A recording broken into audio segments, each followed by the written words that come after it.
All right. How's it going, everybody? Welcome to the first ever Coach Potatoes podcast. My name is Anthony, and, well, here are the other two guys, TJ and Ben. We're just your fans sitting on couches talking about sports. We have zero expertise. We can't stress that enough. We're just here to talk about sports and hear what you guys have to say, too. Let's introduce ourselves. My name's Anthony. Big Rams fan. It's probably not a big secret who I'm going to say is going to win the Super Bowl, but big Rams fan. Graduated from the University of Arizona. Big Wildcats fan. Football, basketball. That's about it.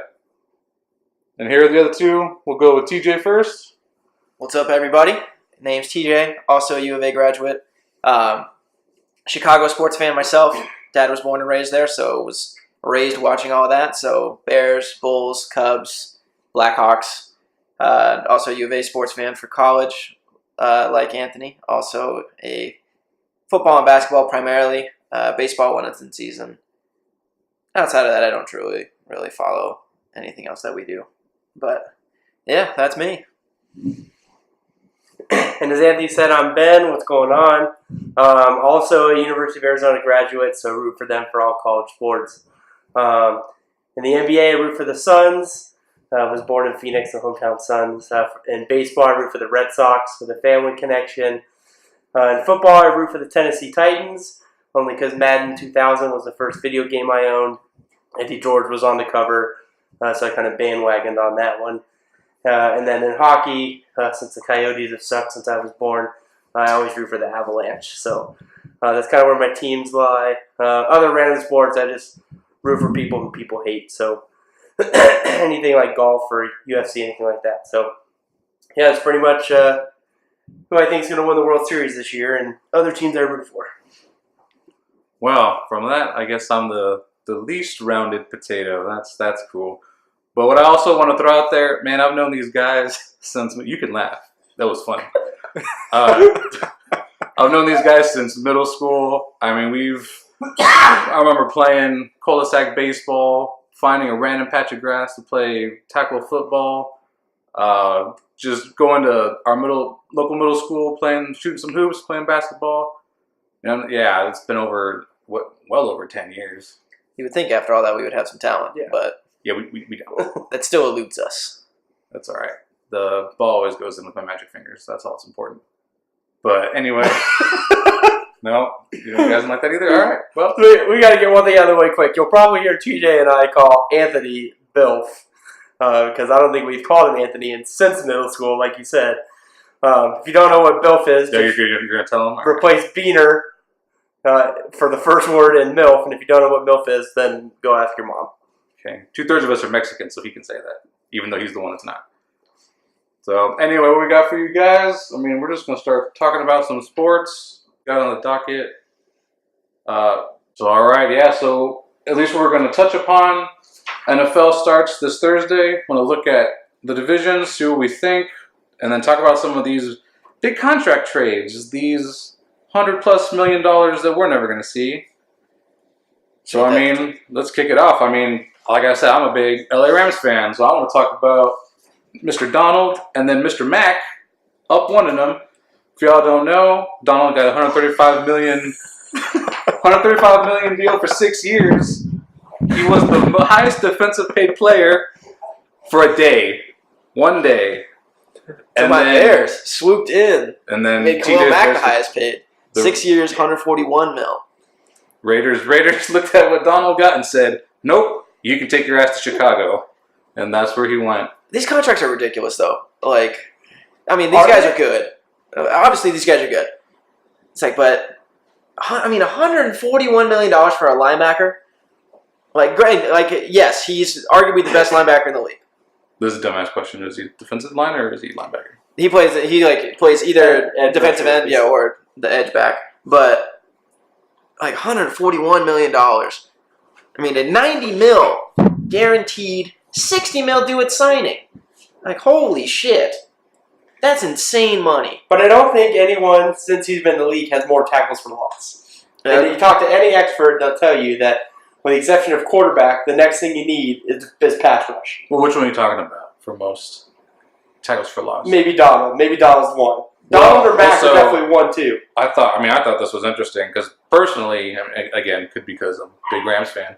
I thought Donald easily was the most impact player. I look at their stats though. Khalil Mack for total amount of tackles, sacks, forced fumbles, he's actually ahead in all those categories. He's a fucking monster. Who was what? He was Defensive Player of the Year in 2016. He's had like 40 and a half sacks or something like that since he got in the league. Yeah, he's a monster. I mean, the dude is ridiculous. You also have to remember where the Bears are coming from is that they think, despite what I think, that Trubisky is their quarterback in the future. But at this stage, I don't think anyone thinks that he's not the worst quarterback in the division, where you've got Rodgers, Stafford, and now Kirk Cousins. So the Bears need to find a way to minimize their 3 impacts. And if Khalil Mack can do any of that to help them, then that gives them like the chance they need. Well, the defense was already solid before he even got there, and so adding him in is going to be pretty good. So they already got Danny Trevathan, already got Leonard Floyd, just drafted Roquan Smith, number 8 overall in this last draft. Like, we've got some talent. And Akeem Hicks, a defensive tackle. It's like there's definitely some studs on the Bears defense. That may be a little biased, but it's like we were like 9th overall or something like that in defense last year. Offense was that was poop, but Trubisky's still coming into his own. The other thing is, too, aside from the money, I think the Bears won the deal because the Raiders wanted 2 first rounds, basically plus, is what they said, 2 first rounds plus for Mac. And the Bears gave up 2 first rounds in different years. If you're assuming Trubisky's good, the pick will probably be at best middle of the road because you're probably not going to be the worst team in the league. I don't know if you're a playoff team yet. So you're looking at a middle of the draft pick for the next 2 years, so fine. You're getting like one of the top 2 defensive players in football, maybe, for 2 first-round picks, which you might not find in the first round. Then you gave up a second, or you gave up a third, but you got a second back. So you didn't really lose there, and then you gave up a 5th, or you gave up a 6th and got a 5th back. So your 2 last picks, your plus, you basically won, because you got a 2nd and a 5th back for a 3rd and a 6th, and you traded 2 firsts for Mac, and if you assume 1 out of 2 first doesn't fail, or is going to not be that great, you got, a top, at least for sure, top 5 defensive player for a first-round pick. And I think anybody with a first-round pick said you're guaranteed a top 5 defensive player, you would trade that in a heartbeat. So true. I think they definitely won the trade. It's just, was he worth the money? And you have Trubisky on a rookie deal still, so, you paid him while he's on a rookie deal, and you see what happens. But because he's going to ask for a lot more, Trubisky. Although it's fun, I think funny you mentioned. Let's see how successful he is before he starts talking about asking for a lot more. But I think it's funny you mentioned Trubisky. I remember once upon a time in high school, Bears were 8-0 at the time with Rex Grossman. And I laughed at you constantly because I was like, there's no way in hell you're going to get the Super Bowl with Rex Grossman. Prove wrong. Your defense took them all the way. I mean, you don't even have the same coach, but the correlation is pretty hilarious. Especially considering Trubisky probably has more potential than Rex Grossman. I would hope the Bears think Trubisky's going to be better than Rex Grossman. That's a pretty low bar to be shooting for. So, I don't know. I think the Bears are going to make some noise. It's going to be tough. If Rodgers stays healthy, I don't know if the North is really up for debate. Oh, man, we'll get more into where we're going to think the division standings. But, yeah, you got Green Bay and Minnesota. Yeah. Luckily, the Lions have reassumed their role of being butt shit and just kind of took that back. With Stafford, though, any given Sunday, that's the thing. He can come back. Okay, Pacino. Stafford can sling, but the rest of the team is not going to be that great. Once he lost Calvin Johnson, they ain't doing jack. I'll give him that. So, I mean, we talked about Mac, talked about Donald. Rodgers' deal was fucking nuts. Yeah. Yeah, like Rodgers had a good and a bad week because he had a good week because he got paid, and then he had a bad week because now he has to deal with Khalil Mack, which probably not too high up on his chart because Rodgers been known as good as he is to get hurt, and their offensive line is not the greatest. So I'm sure it wasn't the greatest of weeks for him, but he was only like the second ever, I think, guaranteed like $100 million guaranteed contract in the NFL behind Matt Ryan, and I think he deserves it more than Matt Ryan does. So I have no problem with Aaron Rodgers getting paid because I don't have an issue with it. I think it's just crazy. If you took Aaron Rodgers off that team, I don't know if they won a game. Clay Matthews is dumb. Like, let's get over it. Like, he's old. He's not that good anymore. Their defense is awful. Their Okay. offensive line isn't good. He was good once upon a time. Last year they played running back with, like, their running back was a wide receiver. Like, take him off that team and they have Did to they play get anyone? They didn't get anyone, did they? take him off that team. They had to play the Vikings and the Bears and the Lions. Then they were first last year, so they have to play all the first place teams. Or I guess they were second. Minnesota was first, yeah. Minnesota was first. So they have to play all the second place teams in the NFC. I don't know what AFC teams they play. They're not going to. Okay, maybe they don't go winless, but 3 or less. Like, think of Rodgers not being on the team. Well, it's true. I mean, he definitely And takes them a. I think Brent Hundley just got traded, but he would have been their backup, and Yep. he's awful. Their backup now is I don't even know who they just traded for someone. Couldn't tell you. It was whoever I think it was the backup for the Seahawks. I totally forgot his name. Whatever Yeah. his name was. But I mean, what? I guess I don't follow Green Bay news that often. But what was the conversation for him to get his money? Was his contract over? He's just coming off a season-ending injury, and I just thought it was. Well, he was coming up. interesting Yeah, that his contract was coming up on, its end regardless. So they were going to have to renegotiate. Because there was talks about his renegotiation last season before he even got hurt, and then they just got this deal done. Which I mean, I agree with Ben. I think that when he's playing and he's healthy, I mean, he's probably top 3 quarterbacks in the league. You can make a debate for him to be considered the best outside of Mr. Tom Terrific over in New England. But Rodgers? yeah. Oh, I think Rodgers is the best quarterback. I think Brady's probably the best winner, but I think Rodgers is the best quarterback. Jared Goff now. No. Jared Goff. Oh my God. To answer your question, Check down NFC. Wow. The NFC North plays the AFC East, so they do have to play Mr. Tom Terrific. But then Jets, Bills, Miami. I don't know how else you. I don't know. That's right. a weird division to figure out. I think Deshaun Kaiser is the backup for Brady now, or for Rodgers. If he's not on the team, they're not winning more than 3 games. Yeah, I would agree with that statement. So you're basically if a guy takes you from 3 or less wins to the playoffs, he gets $100 million. That's all you need. All day long. Like that's all that matters. I don't care what if you're going to be picking top 3 of the draft or making the playoffs, and one guy changes that, he gets $100 million, guaranteed. Yeah. Well, then I think there's like incentives in his contract, so you can earn up to like $180 million or something like that. Wow. Like that's just nuts. He won't get those though because the offensive line can't protect worth shit, so he'll be hurt immediately. And then Yeah. Well, that's what's he's weird got- about these contracts in the NFL now with all this money guaranteed. yeah, It's not like baseball where baseball's contracts were always like guaranteed money. yeah. The NFL's was you had to earn that shit.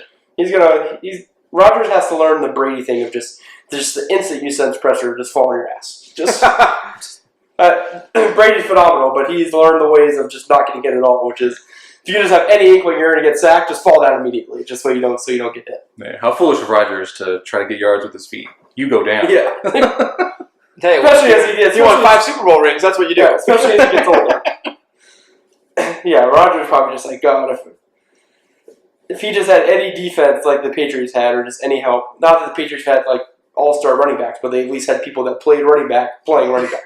Well, So Well, now what the simple Patriots have are set positions, right? Belichick wants a receiver that can do this. He wants a running back that can do this. And that's his whole mentality of next man up, right? I don't know. Deion Lewis goes down. Oh, here comes James White, who can do the exact same thing. Oh, he goes down. Oh, here comes Rex Burkhead, who can do the exact same thing. Receivers. All they have is slot receivers, with the exception of Brandon Cooks last year, who was not there anymore. I mean, you is got that hair or a spider? probably hair. Okay. Yeah, Orchid Man just came out. There better not be a damn spider in here. Sorry. Total side note. I'll give you his number. He's a pretty cool guy. Anyway, and then same with the receiver. with the Orchid plug. First podcast Orchid plug. Yeah, Orchid's not a sponsor, but keep spiders away. You can't be. Hit us up. But receivers, they're all slot receivers, and it works. It works. Well, exactly. They throw these little 4-yard crossing routes every damn play and just nickel and dime you down the field. As much as I love They Brady, do have arguably the best tight end in football. When who's he's playing. injured, yeah. I love the man too, U of A, but he's, especially now, oh shit. Okay. When he's healthy and he's playing, Gronk is the best tight end in football. I think hands down. I don't know if there's any debate about that. Rodgers is probably going to have better weapons this year because I think Jimmy Graham's Jimmy going to Graham, yep. We don't talk about Jimmy Graham yet. Devontae Adams has a chance to be a phenomenal receiver. He's kind of starting to figure it out. And boy, Jordan Nelson. he's going to be better than Jordan Nelson's on the Raiders now. They got rid of him. For real? Yeah. Thank God I picked Derek Carr for my fantasy. I don't recommend though. So Don't take fantasy Derek advice Carr's from your Phil. starting quarterback. No, he's my second. But I was a dumbass because my starting is Roethlisberger, and they both have 7 week buys, so gotta figure that out. 7 week bye. They'll play half the season for you. So, the week 7 is their bye. 7 week bye is pretty good. I think he'll be fine with Roethlisberger. He's got some help. He's got arguably the best receiver in the league, Antonio Brown. Who should be the highest paid, but since OBJ just got paid, he's now the highest paid player in the league. A guy I don't really care for, personality-wise, but he is quite good. He reminds me a lot of like T.O. Like he's a fucking douche. Like off the field, like his persona or his personality or whatever. On the field, he's a monster. Yeah. Like he's an absolute monster. But he's getting paid, basically, I don't know the specifics, but he's got to be getting paid 95, Yeah, 5 6 years. years, 5. Is it 5 years? 5 I thought it was years. 6. 5 years, 95. So, And like 60 mil guaranteed. Yeah. Oh, yeah, that guaranteed money is ridiculous. Gurley just got an extension. He got shit ton of I'm all for guaranteed money, too. receivers, and I know he puts, fans in the stands, and he makes, he has the catch, like the greatest catch anybody's ever seen. But receivers, they just don't help you, I think, as much as they want to get paid for. Uh-oh.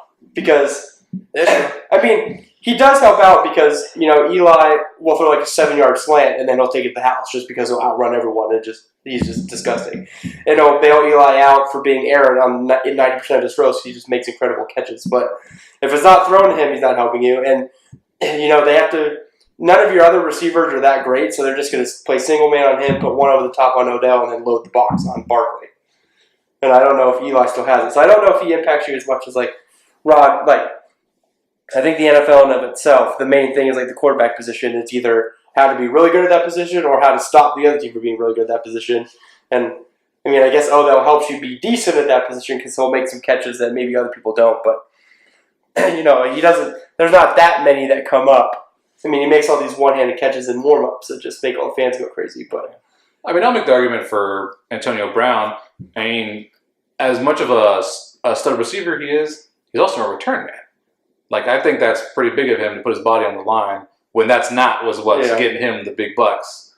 I definitely agree with what you mean about OBJ. And actually, what's funny, you touched upon it. You saying OBJ, he's an entertainer, right, for the fans. Mm-hmm. He does all this stuff. I don't know if you saw, there was a quote from him saying, he felt like he was a zoo animal and that people go to watch him and say, dance OBJ, and it was, I don't know, I'll have to find it, but I don't look at players like that, but, you pay me $95 million for 5 years, I'll dance. I'll do the jig, I'll the do other the thing that worries me shuffle. about OBJ is that two things either happen when you get the big contract.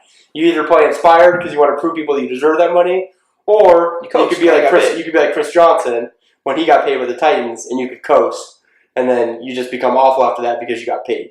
And OBJ has that personality where I don't really know if he's going to coach or if he's going to just have a monster season this year.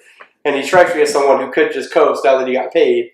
Yeah. And just what's going to happen is Eli's got maybe, I wouldn't say more than 3 years left before he's done.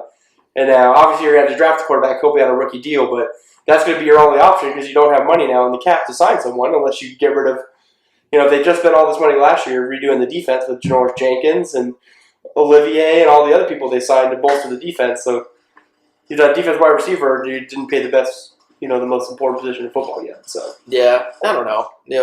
It's like you can't throw to him 50 times a game. Or can you? No, it's like, well, could you? Yes, but are you going to be very successful? No. It's like, so I don't know if the receiver position is going to warrant that unless you have a guy like Antonio Brown who does more for you. He's involved in special teams and stuff like that, doing return stuff. Antonio Brown's also not a team locker room cancer. I feel like OBJ could be sometimes. Oh yeah, I mean he's definitely a quieter personality. You really don't hear much from him outside of game day. It's not like we see him. Well, that's the We thing. don't see stories about him and Drake being at the strip clubs together. Oh yeah, and that's the thing. You can be good. You don't have to be like a pariah or the constant spotlight on you. I mean, look at Larry Fitzgerald. Love the guy, and every time I think about him outside of football, I mean, I don't know the man personally, but Yeah. he seems like a very respectable man. You don't. It's the attention you bring to yourself. That's the thing. That's what he did. That's what T.O. did. The thing is, though, between T.O. and him, apparently, is T.O. loves it, whereas OBJ, for some reason, doesn't. Even though he doesn't, I don't understand that. Yeah, but T.O. pissed away $70 million. So Wow. It's There's like that too. I feel like OBJ enjoys it and then doesn't enjoy it at separate times. He tries to play both sides of the coin sometimes. Like if he woke up one day and no one knew who he was, he wouldn't like that either. So don't act like you don't like the attention when you do stuff to get the attention. yeah. Well, it's like the whole like zoo animal thing. It's like, well, if people aren't coming to watch you and spectate what you're doing, you ain't making that $95 million contract. Oh, here I have the quote if you guys want to. Sure. So so this is from Odell Beckham. I really feel like a zoo animal. Like that's where life's gone for me. You used to take your kids to the zoo, and we used to be like, I want to see the lions, or let's go see the lions. And you go out there, and the lions are laid out.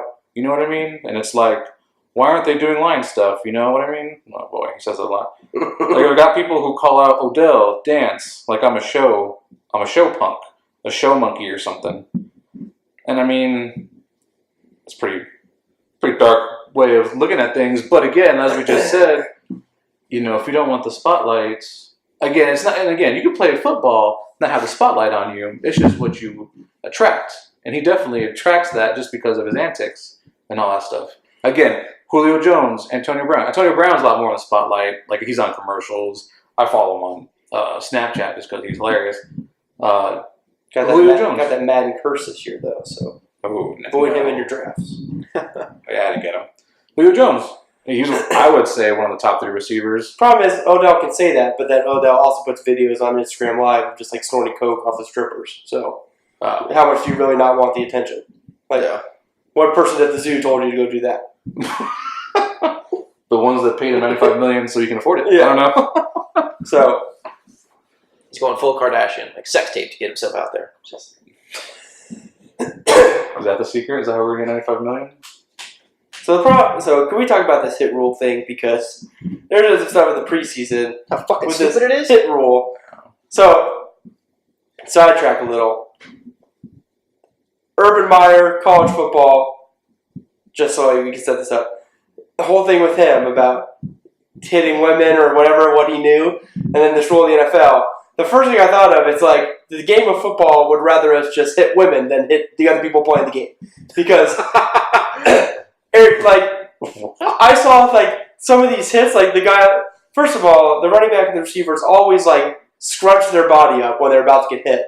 So it's a reaction. the people making the rules think that the person's just standing straight up when they form this, hit zone where you're supposed to, hit these people fairly. And then they scrunch it down so it's, this big, and the helmet is bigger than the entire hit zone. So no matter what, and then they try to say you can't lead with the helmet.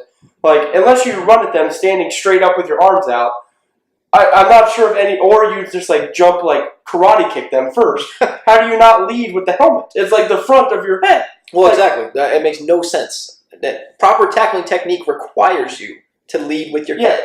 You lead with your head up. I get not wanting to put your head down, but I don't understand how your head isn't leading when you're leaning forward. Well, I think they want you to maybe use your shoulder. I understand what you mean by leading. They want you to get that head. So it's if you don't lead with your head, then you have to get flagged for doing what James Harrison did to Joshua Cribbs, where he Fucking Soldier Boy the dude and was bitch, Yeah. and forearmed him and just lays him out. And that's a flag too. Yeah. Or if you lead with your shoulder, I don't know if you guys remember this, but Vikings Saints last year in the playoffs, Stephon Diggs caught the touchdown, won the game for the last time. The guy didn't try to lead with his helmet. He tried to lead with his shoulder and just totally missed Stephon Diggs like an idiot. Just blew right by him and just be ready for a touchdown. So if you don't lead with your head, you try to lead with the shoulder, then your window's only the width of your shoulder that you have to knock this guy down with, which isn't going to work unless you're hitting some tiny slot receiver. No one's taking down Ezekiel Elliott hitting them with just their shoulder. Like, they need all their body weight like behind them. Like, if we're gonna play flag football, then let's just make it flag football because you already can't touch the quarterback. So, and now we can't touch anybody else that has the ball. So, I did one of the things that I think it was Richard Sherman that came out and was like, it's going to be turning into like fucking flag football. Yeah. I mean, it really is. What I hate about all this, this rule stuff, like I'm in agreement, with the technology with like the helmets and all that kind of stuff, to try and prevent concussions and CTE and all that kind of stuff. Like those are real concerns, and I get it. Like, but at the same time, it's like you knew what you signed up for. Football is a violent game. It just is. Like that's just reality. And so to try and put in these dumbass rules that limit these guys from performing to their utmost potential, like it seems like so counterintuitive to me. It's like that's what's going to turn people away. People are not going to watch it because they're just going to see flags. These games already take fucking 3 hours. Now they're going to take even longer with how many flags are going to come up. They're going to have to review it. Exactly. Yeah. So, and to clarify, none of us are like saying anything against CTE. I totally believe in the CTE thing and how dangerous it is and all that stuff. Absolutely. But it goes to the point where I agree. No leading with the crown of the helmet. No launching. All the rules they've done up until now, I think we're fine. You don't need to be launching. First of all, why did we change the rule without getting rid of kickoffs? Because I feel like most of the stuff happens on kickoff. Just get rid of that right at the bat. Just put the ball to 20 or 25, whatever it is. I'm opposed to that. Kickoff is there. I understand the logic behind it, because the kickoff is the most violent play in the game. So let me. I understand. I enjoy the kickoff also, especially when you have people like Devin Hester or people like that. Exactly. They become huge. They become huge momentum plays that can change games. But would you rather have the rule the way it is now and keep kickoffs, or get rid of kickoffs and have the rule be back where it was, where you could light people up? I mean, well, if you're going to tell me the rule as it stands, like at this moment, not at this moment. Let's say before this new rule.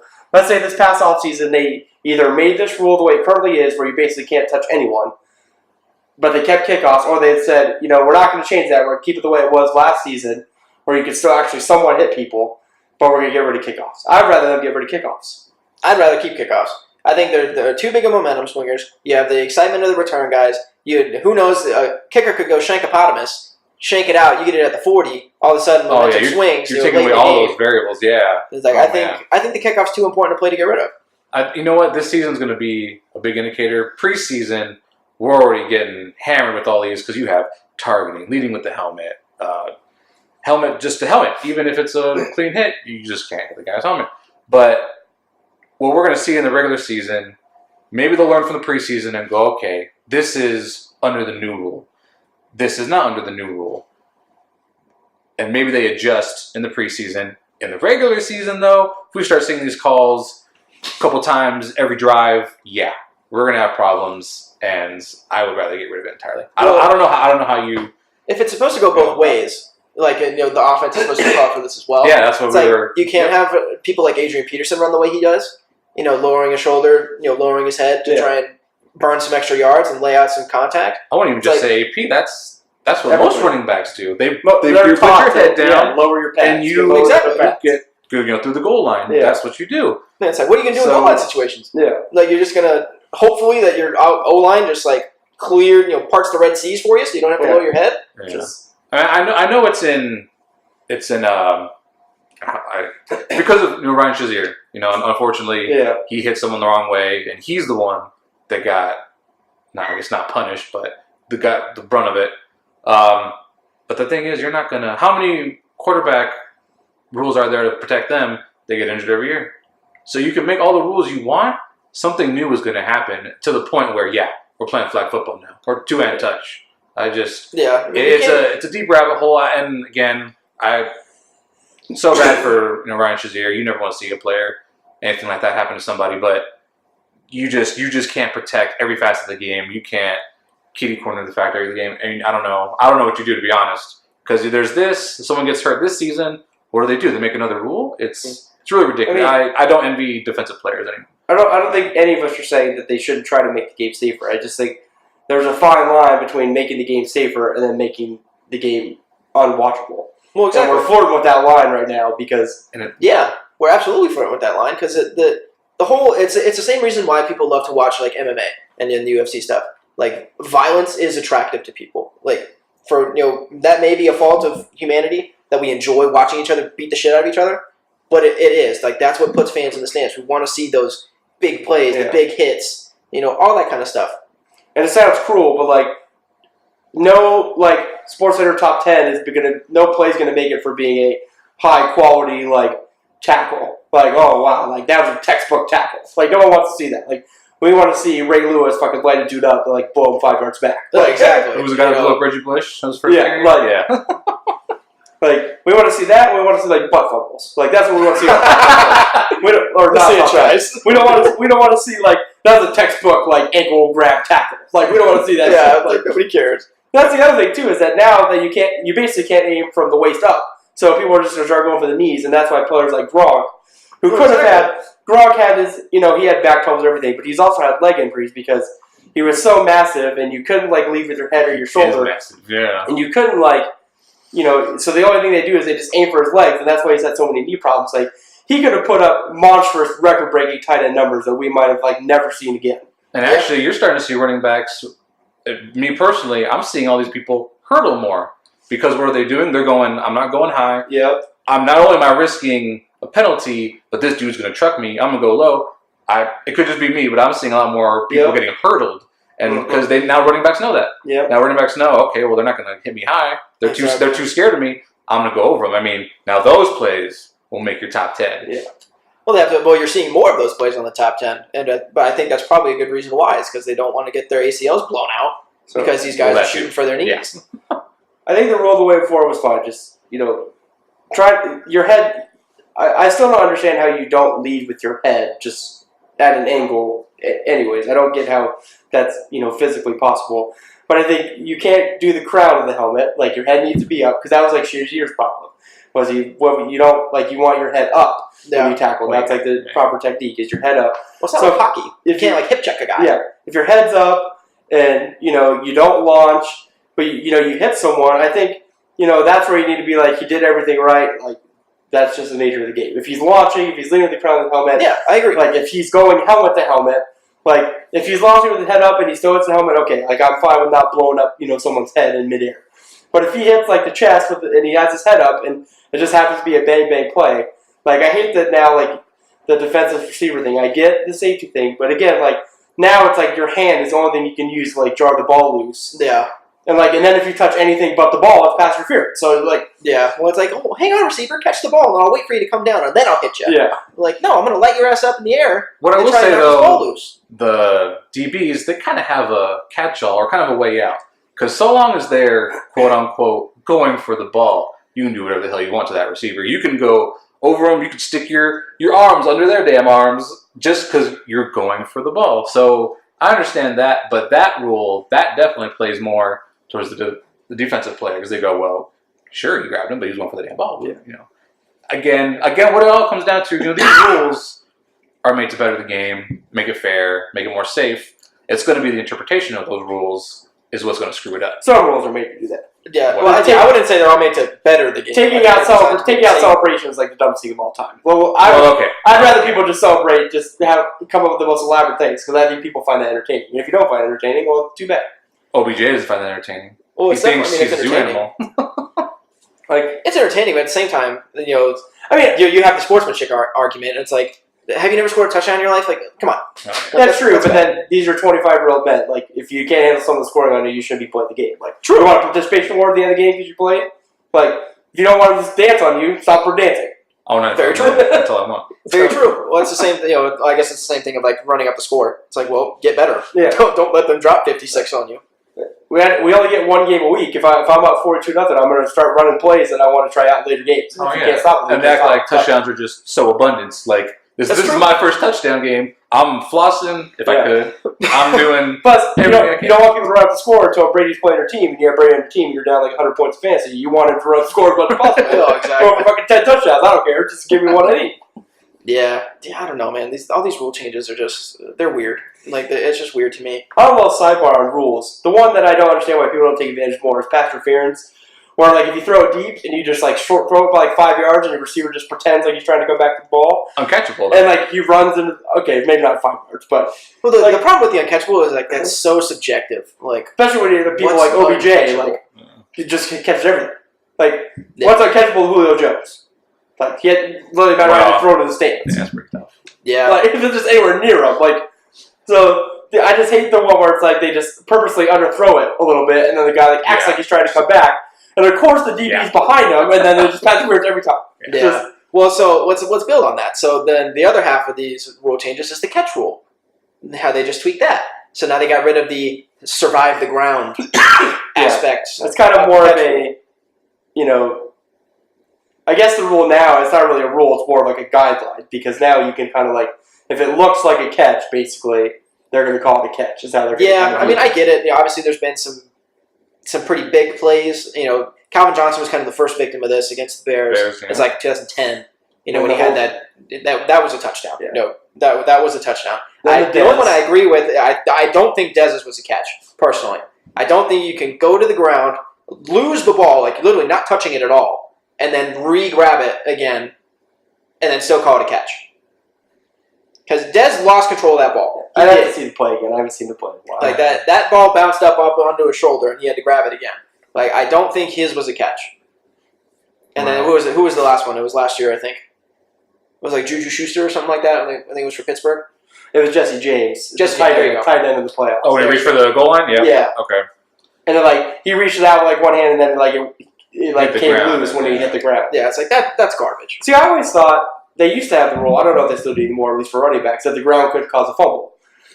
That's still. That's what I was So going to say. Yeah. I think why are we applying that to catches also? The ground should be able to cause incomplete. fumble. Yeah. Well, I agree. I agree the whole, I think they made it clear in this one. The whole thing was always you have to establish possession of the ball, and then make a football move. Yeah. So that'd be like a lunge or at least another step. So it's like that one with Jesse James.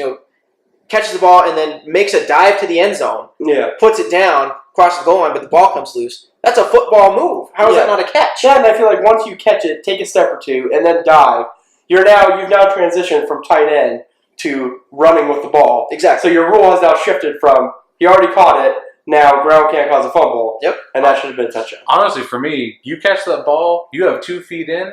I mean, to me, that's a catch. That's the criteria to establish a catch. Either on the sideline to establish the catch if they're going out of bounds. I'm with that. Why does he have to make a football move? He caught it, 2 feet are in. Yeah, I think as soon as you get... there's no football move on the sideline, you're right. That's exactly. On the sideline, it doesn't apply. But if you're in the middle of the field, and then you catch it, you have 2 feet, but the dude blows you up a second later, that's a bang bang. They're going to call it.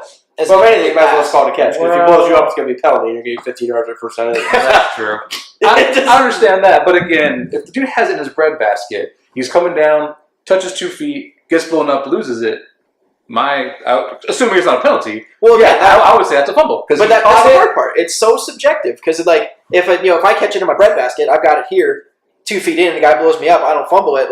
Catch, cool. But if I have it out here, if I'm full extension, I have 2 hands on the ball. I have possession. I have 2 feet on the ground. Dude blows me up and I lose it. They're going to say it's incomplete because I never, I never established control of it. You're saying full extension, 2 feet on the ground, and the guy just bats it away. Yeah, it's they're going to say you didn't have it. But it's the rule shouldn't change whether it's if it's in my chest or if it's in my hands out here. That's why I don't like. I guess that's pretty tough. These catch rules are just so tough, and I don't know. It's so open to interpretation. I think they're trying to make it too specific, and if they made the catch rule broader, a little more easy to understand, we'd also get less reviews. Because if it's you just have to catch it and have 2 feet in bounds, as long as you have possession at some point with 2 feet on the ground, just like a sideline catch, then we're going to call it a catch. Because then you have less reviews for all the... Because half the reviews in the game are did he just catch the ball or not, and then they already review every scoring play. Actually, you know what's funny? You said the full extension catching the ball 2 feet on the ground. If that guy gets blown up, that's a defensive receiver. The DB or linebacker who blows him up, he'll get called for that. Well, exactly. That's what's hilarious. Yeah. And it's but the defensive player should try and blow him up and try and draw that ball loose, so it's not a catch. At the very least, if they rule it's a catch, now it's a fumble. Now we're talking turnover. That's true. All right, so one last rule, just because we've been talking about this, and then we'll get to our kind of team predictions. The other thing I don't like is, what do you guys think about pass interference, where pass interference in the NFL is at the spot of the foul, whereas pass interference in college is a 15-yard penalty? Because here's where I'm getting at.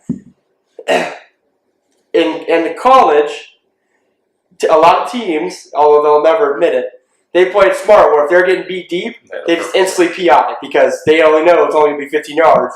better than a 50-yard touchdown. True.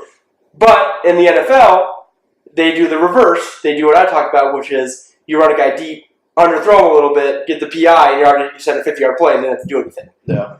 So it goes both ways. So I personally believe that it should still be at the spot of the foul. Because I don't think, I think higher scores attract fans. So if you're the NFL, let's get it out of the way right now. They want the highest score possible. All the rules shift to the offense, helping the offense. Okay. Everyone they've ever made should help the offense. So they can try to say all they want to make it fair, but they want more points. And if you can have a 50-yard play versus 15-yard play, then there you go. But I think it depends on your viewpoint. If you want high points and all that kind of stuff, yeah, you want it to be spot of the foul. Because you get those kind of plays where you gain huge chunks of yardage with literally zero effort. Yeah. No talent required. And it's like, okay. And I don't know. I don't necessarily like the college rule either, but I'm not sure I have a solution for a happy medium. Yeah, no solution, but I would rather have it a 15-yard penalty because at least it's kind of earned, right? Why is the guy getting pass interfered with? Because he's going to smoke this guy. You can't say if he's going to catch it or not. You can't say if the quarterback's going to throw a good pass, but it's earned. Whereas the NFL, as you said, underthrow on purpose, get a pass interference. That's a little more dirty to me, I guess. I mean, if everyone's doing it, is it really dirty? But I would say the 15 yards. That would be my opinion. Yeah, I don't know. I think, maybe just because I'm more of an NFL fan, I would probably stick with the spot of the foul rule. Maybe if we think outside the box, obviously I don't know the statistics on this, but I wonder how many pass interferences on average a DB gets per game. I couldn't imagine the same DB gets any more than I'd be shocked if the number was over 3 per game for one specific player. Yeah, for one player that'd be pretty high. So I think maybe in college to combat the rule where you're just doing it on purpose because. If you're playing someone if you're playing Alabama and they have Julio Jones is there and he's going to beat your corner 100% of the time and you're just PIing him and they just are all right, we're going to keep throwing it deep because we're going to get 15 yards every time and you're just pass interference on purpose the instant he gets around you. There should be something where okay, this guy's had 3 pass interference calls on him. Either they're now going to be spot of the foul or he's no longer playing in the game. I think the same thing we were talking about earlier with basically get better. It's they have that 5-yard window to do whatever the fuck they want. It's so why don't you get a bigger physical guy and put some contact on him? Don't let him get around you. Don't let him beat you deep. Because if he's bigger and physical, he's going to be a receiver, Yeah. not a corner. Corners are historically small. No, I know, but I'm saying there's corners who are known for being physical corners, and playing tough man-to-man defense. And Norman. Exactly. You got these guys that can put a body on a receiver.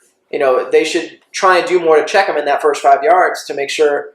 Because, with those plays, anytime you're going to do something like that, where it's okay, we're going to intentionally underthrow it or whatever, or we're going to go deep, it's timing. These plays all rely on timing. It's so if you can interrupt that timing even a little bit, now the quarterback's got to go to a second or third read, potentially throw off the play. Now you're looking at a pass rush. If you get a decent rush, now we're talking sack, or at least just a check down. Or an incomplete pass, whatever. At least you interrupted what they were supposed to be doing. Well, that's also a whole scheme thing. If you have Julio Jones one-on-one, there's your first problem. Second problem, Yeah, you should never have my second problem, he's dusting your corner with no over-the-top help with at least one safety. So I think there's already plenty to combat that. There are some caveats in there. So I think before we go to our team protection, I found this interesting that out of the $100 million guaranteed contracts in history, only 2 in the NFL, Matt Ryan and Aaron Rodgers. 74 in baseball, and 53 in the NBA. So for the parents, the NBA one backwards. So the parents that don't want their kids to play football, the money is definitely not in football. So the problem with the NFL that they're facing is that it's the most dangerous sport, with the exception of UFC probably, and maybe hockey. We could have a debate on that. But it's probably one of the most dangerous sports, and you're not making near the amount of money that baseball players make. And your baseball players, the biggest fear in that is sprinting to first or getting hit with a pitch, really. Yeah. Because they took out the collisions at home plate, which was the most dangerous play in baseball to begin with. So, all the money is in baseball. So, baseball is probably loving it because their ratings are down as far as the 3 major sports. Basketball is kind of right in the middle because their ratings are climbing because you have Steph and LeBron and everyone just blowing up the league. I don't know about climbing. I think they're climbing in specific demographics. Is that still True, but 50 years ago, baseball was blowing all these out of the water. Now, Right, now baseball baseball is is barely the biggest. holding on to third spot. Yeah, So true. I mean, you look at NBA stadiums outside of like Golden State, Cleveland when LeBron was there. Now it's going to be LA. You know, like those stadiums aren't full. They're not packing people in. Outside of maybe playoff games. true, but neither is baseball.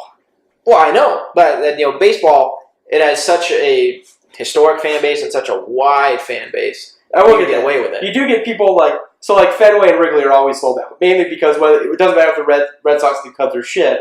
It's mainly because you get tourists there that just want to say, "Oh, well, I went to the game at Wrigley or I went to the game at Fenway." Same with Dodger Stadium, all those. But like no one's going to watch the Suns if they're shit. But Well, exactly. But the TV is where the money's at. The other thing is too is the oversaturation of baseball games. Like Well, exactly. When- 162 games. when you play 162 games, like losing or winning one game, like if that's the game you're going to, like it doesn't really matter. Like Yeah. if they lose the one game you went to but won every other one the rest of the way, like you would just remember that they lost the game that you went to. Like football, like every win or loss like that, like you only got 16 games. and Oh, exactly. I mean, if you're not 8-8, basically, you're definitely not making the playoffs. Yeah. Like 8-8 is probably like on average the worst record to make the playoffs. Yeah. And I think the NBA is kind of right. Well, not necessarily in the middle, but it's closer to football. That 82 games, still kind of a lengthy season, but the games still have meaning. And then you can make that argument. Problem with basketball, at least my problem with basketball, is it's too much of. You have 32 teams in the NBA. Maybe 4 actually have a legit shot of winning a title. And that's become a problem over the last couple years. Yeah, it's like whereas you see if you look at the NFL or even baseball, these wild card teams have a legit chance to win that title. Yeah. The Not other in the NBA. thing that basketball has that's very unique to just their sport is, granted, Aaron Rodgers is incredible. But we've seen Aaron Rodgers, as amazing as he is, maybe the best pure quarterback we've ever seen. He's only won one Super Bowl. Yep. Like, he impacts the game a lot. You could put LeBron on any team in the NBA and make the playoffs. You could put LeBron on a team with us three and my grandma. We're probably making the playoffs. Like, he impacts Well, he's teams- contending. I would say that. he makes teams instantly better because you're only playing 5-on-5. You have 11-man rosters versus 53. Right. And in baseball, like, pitchers don't even hit. Hitters don't pitch. Like, no matter what, you're he's like, playing both sides of the ball. Whereas Yeah. football, you have a defensive team, you have an offensive team. Yeah. If your defense sucks, sorry offense, you're going to lose. like Kershaw can go out there and throw a no-hitter, but if no one else is getting hits on the Dodgers, then they're not going to win. Right. Like, he can't single-handedly win them the game unless he walks up there and yaks one. But, like, baseball has that interesting dynamic that if Steph Curry's on, like, it doesn't matter who's on the team. If he's knocking him down, Yeah. you're going to lose. Yeah, when he's putting up half quarters and just burying them and dropping 50 a game. So when people like the Warriors have like 4 of those players, like, Yeah, it just makes it. I think that's why you've seen such like a more of an attraction to college basketball than to professional basketball. Really, and it sucks to say it this way, but it's just like the easiest way to describe it is basically since the Jordan era ended, you've seen it kind of transition into this model to where college is the more competitive, it's more entertaining to watch because you're not having these super teams. Boston was really kind of the first team to do it, with the big 3 with Paul Pierce, Ray Allen, and Kevin Garnett when they did that in the early 2000s. So you've just kind of seen the NBA take that progression. And so now we have like 3 or 4 super teams yeah. that just shit all over the league. And the other side, you have a team like Toronto, which is really good, but they have no shot of getting a title. But I think that, like, it started with, like, obviously the Celtics, like, way back, like, with fucking Bill Russell, like, won a ton of titles. But he was, like, Oh, yeah. phenomenal. But, like, I think back, like, people saw Jordan and Pippen have their run where they basically won 6 titles. And they would have won more if he wouldn't have gone to play baseball. Right. Like, they basically won 6 titles and they said, okay, we've got, at that point, you had 3 Hall of Famers on the team almost at all times. But obviously it wasn't built like the Celtics were through signings. But Right. you had Pippen, you had Rodman, and then obviously you had MJ. So you had 3 just Hall of Famers on the team. And they dominated the league. Like, they beat teams that were phenomenal. Yep. Like, the Bad Boy Pistons had Hall of Famers on their team, too. Oh, Like, exactly. Rodman was there at first, like they weren't just playing chumps. Like, Patrick Ewing, like, Charles Barkley, they were playing, like, solid teams. Like, Yeah, if the Jazz were that good in any other time frame, they would have Yeah. probably had 5 or 6 titles like themselves. the Jazz had maybe the best power forward and one of the best point guards of all time playing together. Like, So you're looking at it like, so here's the three teams. How do we do that model? And then right after that, I think the Lakers probably happened before the Celtics. But then you have That's true. Shaq and Kobe kind of get together. Again, not by signing. But then you see Jordan and Pippen, and then you see Shaq, Kobe, and you see just how dominant. Like, if you have two like incredible players on the same team, just how much you like own the league. And then you see the Spurs with like Duncan and Robinson and Tony Parker. And then I think people are just like, basically 3 like dynasties in a row had 2 or 3 just like incredible players on their team. Like, and people forget about Rodman on the Bulls because he wasn't there for like all of them, but like he's like basically a better version of what Draymond is for the Warriors. He's basically just shutting down your best player and grabbing every rebound. Rodman is like a total psycho, like absolute psychopath. But god damn, like his defense and his rebounding was, when you're talking about those kind of intangibles or things that kind of go unnoticed to a lot of people, that's what Rodman did. Yeah. Because he's shutting down your best player. It doesn't matter who it is. He's going to clean the boards for you. It's like you don't have to worry about that because you got him downstairs. Like, it's crazy. Yeah. All right, we're getting out of sight tangent on NBA. So let's go back Yeah, to our NFL. this was pretty cool. Yeah, we're already hitting 50 minutes on this, so let's just start talking about our predictions for all these separate divisions. All right, so let's go division by division, I think. Well, first off, general thoughts. Who do we think is anyone going to dominate?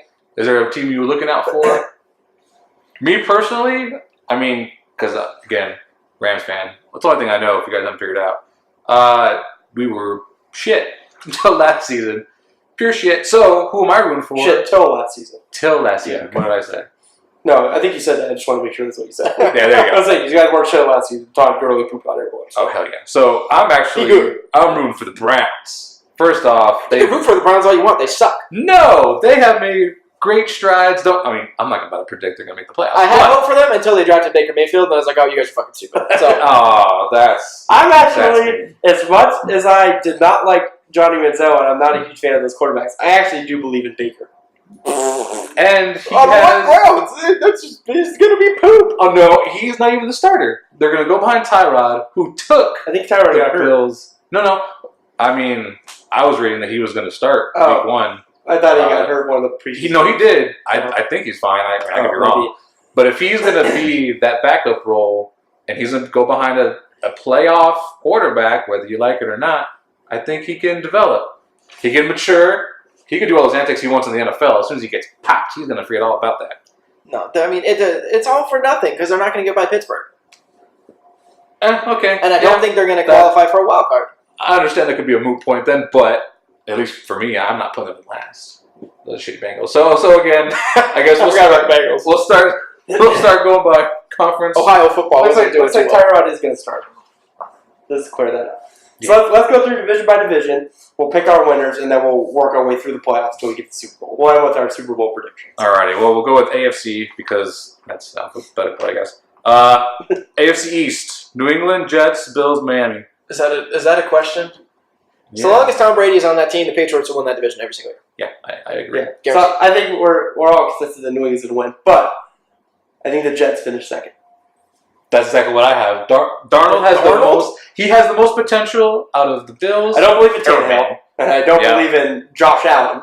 So you've got two teams starting rookie quarterbacks. I'm taking Darnold over Allen. Maybe. Is Allen starting over Peterman? Whatever the hell his name is. I think so. I think so. I think he's Okay, we'll go. And they had Adrian McCarron, and then they traded him to the Raiders. Yeah, that's all. So I think Allen's going to start.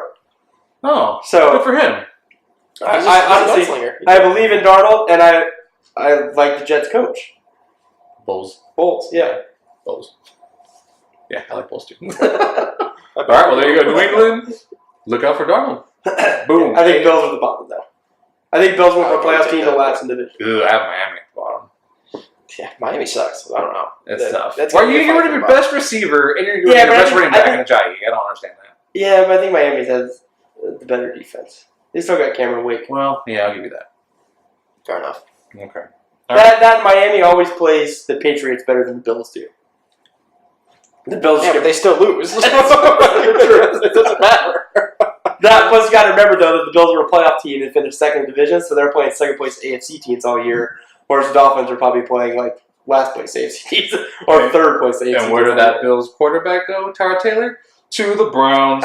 AFC North. Please don't tell me you're picking the fucking Browns. Nah, Browns are second to last. It's I'm still- afraid. That's still the Steelers division. It's Yeah. just Pittsburgh. Killer, taking it. the killer bees. Just when you have literally maybe the best running back and probably the best receiver in the league on the same team, with a quarterback in Roethlisberger that doesn't suck. Like, I mean, They yeah. do have to Pittsburgh. figure I'm out- going to have it win. If Baltimore though gets smart and just puts in Jackson over Flacco, I could see an upset. Starting Lamar Jackson over Joe Flacco.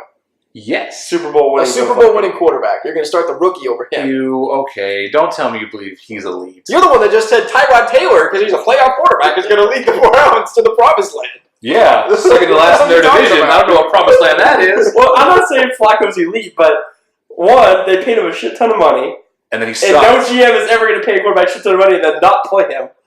It's going to take the fans like revolting, and they're going to have to start awful. Really? You don't think they'd be attracted to the entertainment that Lamar Jackson brings over just I think consistent Flacco? I think I'm I'm more with you. attracted to wins. I'm with than you. Entertainment. I think they are, but the problem is that it's also a business, right?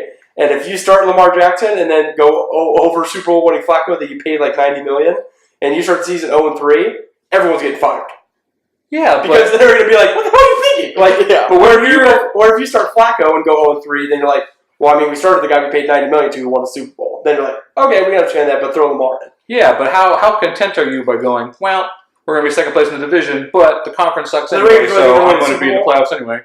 See, this is my problem with the NFL. Is that my mentality is, if you don't think you win Super Bowl, I'm sucking. I want the first pick of the draft. No. No. If you're not you first, can't you're do last. If I'm going to suck, I'd rather just Well, there you Titans go. go 0-16. I want number one pick of the draft. You ain't first, you're last. They ain't beating Pittsburgh. Exactly. I'll tell you that. So take last. So, so throw in Lamar Jackson. There you go. I actually So you agree? We put starting Lamar Jackson would put them at 0-16 and they would lose every game. I'm saying it's different because if you're already going to put Flacco in and go, we're going to lose to Pittsburgh, why don't you start with Jackson? Lamar got Jackson, him. I They got him in the Crabtree. will give you, he has looked good in the preseason. But again, He has. that is preseason. Well, okay, well, There's still something to be said. I would rather watch them Those third more if stringers Jackson were- was playing. That being said, I do think the Ravens finish second, and I am with you. Yeah. Then the Browns, and then the Bengals. Yes. Which really sucks. I feel bad for AJ Green. People forget how good he is because he's on the Bengals. Oh, He's AJ going Green. to dump Andy Dalton. No one had to sign the contract for the Bengals except for AJ Green. So if you Very wanted true. that, then I always say that for teams: if you don't want to play there, don't sign the contract. Go somewhere else. Exactly. Some people want the money more than they want the wins. Obviously, you probably thought they'd be better because they used to be somewhat decent, but Dalton just And they did with Dalton. Dalton Well, just he- hasn't gotten any better and has probably regressed. So All right, moving on. AFC South. For me, I struggled a lot. So again, as a Titans fan, this might be like the most interesting division in football this year because you I got agree. you got I agree. Andrew Luck coming back, so the Colts are instantly better. You got Deshaun Watson coming back, and then he looked phenomenal last And year. J.J. He Watt was dirty. And J.J. Watt's coming back. And you've got Jacksonville, who still has Blake Bortles, who's probably the worst quarterback in the division, but they probably have the best defense in the division. Oh, Yeah. the man got his money. The man took him to the playoffs. Just The defense took them to the playoffs. Yeah, it's like their defense, Well, is Rex incredible. Wilson made players. Their defense is incredible. I'd rather have Bortles than Flacco. I don't agree. What? You don't think if Flacco was on the Jaguars would be a better team? I really don't. He doesn't take. What the fuck game are you watching? He does not take What risks. are you He watching? is vanilla. I'm tired of it. He is a game manager. I don't care how much he got paid. I don't care that he won a Super Bowl. Oh my He god. is- I'm not a Flacco lover, but I think if Flacco's on the Jaguars, they hands down win the division. What I'll say is, I guess I feel bad for Bortles. He gets a bad rap, but the man. Because he's bad. Okay. So going back to the division, and we'll have to go through this. I actually think, despite being a Titans fan, I think the Texans win the division. That's what I have. Yeah. Because- If Deshaun Watson stays healthy and has the same type of year he was having last year Yes. until he got injured, I am banking yes. on both those things. I think because I think J.J. Watt with J.J. It's kind of been a blessing and a curse because J.J. Watt's been hurt. We're talking the Texans don't want, but because he's been hurt, Jadeveon Clowney's kind of figured out what the hell he's doing, and he's also a monster. And Yeah. if now they're going to have them together, I think the Titans have the best offensive line in football, and they struggle blocking Yeah. like those two. Like they have an incredible offensive line. Nice for the man. So it will be interesting to see. I'm excited for the Titans only because I get to see Derrick Henry be the main running back, get all the carries instead of just spell DeMarco Murray. and kind of see. I what like he Derrick does. Henry a lot. He's a big workhorse running back. They kind of have before they played two running backs, which is Henry and Murray, who had basically the same style. Yeah. Now they have Henry and Deion Lewis, which have completely different styles, which kind of breaks it up. The biggest thing for the Titans, I think, is that this is Mariota's year to figure out if he's their quarterback or he's not their quarterback. Because I don't think he is. he had a freshman, his rookie year, he was pretty good. And then his second year, he was really good. And then last year, he was not that good. He regressed. He was he had 29 touchdowns, 12 interceptions the second year. And then last year, he was 16 touchdowns, 16 interceptions or something. So he didn't have that great year last year. So they're going to have to figure it out. Their defense is better because they had some good signings. But Mariota's falling into the same pattern of success that every quarterback that plays like he does falls into. yeah. The other problem is that they hired Mike Vrabel, who's obviously a defensive coach. So you didn't really bring anyone in to help Mariota out. Yeah. You bolstered the defense. And obviously they want to do this run first thing, but it's not really a run first NFL anymore. So I actually think see, every time I think about a team, I don't think there's a team in there that's bad enough where I'm they should be last. But I honestly think it might be the Titans or the Colts. Because I think Jacksonville's defense is too good. Yeah. I actually have Tennessee and Indianapolis the bottom two. I actually have Indianapolis as the last one. I agree with that. I think so too. I wouldn't put out the wrong possibility. Yours is a division that has 3 playoff teams. But As long as they don't beat up on each other too much and they win their other games. Yeah. Yeah, that'll be. The Colts could be last only because I don't believe in their defense. I think their defense is still awful. Yeah. And with the exception of T.Y. Hilton, I don't think they have many options. Yeah. On the offensive line. The running back position's a mess. And I don't think they've helped the offensive line to keep Andrew Luck upright. So Yeah. Andrew Luck will single-handedly win them some games because he's incredible, but they'll probably still finish last because I think the other 3 teams are better rounded. The only way the Titans and I think the Jacksonville flip is if Mariota plays good and Bortles hurts the Jaguars. If Bortles just manages the game decently, okay, their defense is too good to not win those games. So, Flacco-esque quarterback. Say not Flacco. What are you I didn't realize winning fucking Super Bowl titles was something. Which AFC division we have left? We have the West. Wow, this one. I have the Chargers because they're a safe bet. You got Rivers, you got Keenan Allen, you got Melvin Gordon. This was, I think, the first one I disagree with you on. Really? I think Who KC do might you take think? that. I actually think the Chiefs. Yeah, I think the Chiefs are With probably going to take Mahomes? that. I think It's going to depend on him. Mahomes has an absolute fucking rifle as an arm. So he's, I agree. Yep. which is probably going to get into trouble because I picture him like Brett Favre, he's going to run around and just throw a fucking lot of sling. picks. He's going to throw a lot of picks, but he's going to throw a lot of just darts that no one else could make. Yeah. Tyreek Hill. And between Hill and Kareem Hunt and Travis Kelce, they have insane weapons on offense. Yeah. Rushing leader. And their Kareem defense, Hunt, their defense has always been steady. They did get rid of Marcus Peters, which kind of sucks, but Yeah, I think the They Broncos still have Tom are Hawley? the problem is that they still have who? Tom Hawley? Is that his name? I think he's still there. Yeah, for sure. That's probably the Broncos. I don't think. They haven't figured out the quarterback situation. I don't think And Case Keenum. that's what's I think big Case right Keenum there, was yeah. kind of the product of Minnesota just having a phenomenal team around him. Yeah. I mean, I'm happy for the man. He got his money, but I don't know if you build a... Wasn't he on the Broncos? He was on the Broncos at one point, wasn't he? I don't remember him being on Denver. I don't think so. But look, I don't think he's the solution for them to figure out that problem. Oh, no. Their defense is a shadow of what it once was. I don't think that the Von Miller led defense is going to take them very far. Von Miller only defense. Exactly that. It's basically Von Miller and me on the field. So I actually have Denver last, to be honest. I wouldn't be surprised by that. I put Oakland. I would go KC, the Chargers, Oakland, and then Denver. Yeah. Oakland is just a big question mark for me. You don't know how much Gruden's going to change. Yeah. Well, Because they just got rid of the their best coach- defensive player. Coach K. Yeah, Well, they just got rid of their best True. fifth player. Derek Carr didn't have that great of a year last year. Amari Cooper can't hold on the ball. God, yeah. Your next receiver, Jordy, who's getting up there. Yeah. Marshawn Lynch is getting up there. And Oh, God, how bought in is everyone, including the fan base, knowing you're going to Vegas It's going this to year. Vegas. Yeah. Maybe. Though that's a smart move. They should get out of Oakland. But Oh, yeah. I think the move to I don't Vegas is a know. phenomenal move. But the Oakland, in pop culture, that's pretty NWA. All of them are rocking LA Oakland stuff. Wait, LA Raiders stuff. Wow. That's true, but the problem is there's LA. Culturally, it's huge. I understand they moved to Oakland, I don't know but if I would it's say still in huge, California. Yeah, it's in California. Yeah, a but lot of people. They're rocking sharing the stadium Raiders. with the A's, which neither team can fucking fill. Like, what's the point? Get to a place like Vegas where you have, Yeah, they only it's fill the a town. mecca for like Yeah. everything. You're gonna have people making trips to Vegas to go see their stadium and then spend a shitload of money, in the casinos and whatnot. So you're gonna drive traffic to there. Like, buku nuts dollars are coming to Vegas right now. That's true. Vegas does have a problem with foot traffic. Like, you got to think of it like, if you're like, okay, I want to go see a Rams, interconference game. Yeah. Right? And you're like, I can go to Kansas City or I can go to Vegas.